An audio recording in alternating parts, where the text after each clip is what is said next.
suiciders to kill innocent life, who had relations with Zarqawi. Imagine what the world would be like with him in power.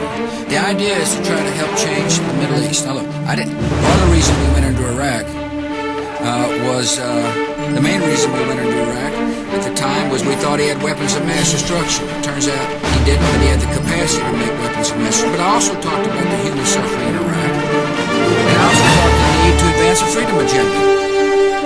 And so my answer to your question is that imagine a world in which Saddam Hussein was there, stirring up even more trouble in a part of the world that had so much resentment, so much hatred, that people came and killed 3,000 of our citizens. I've heard this theory about, everything was just fine until we arrived. And the stir up the hornet's nest theory. This is not going on as far as I'm concerned. The terrorist attack doesn't kill 3,000 of our citizens. Before we started the freedom agenda in the Middle East,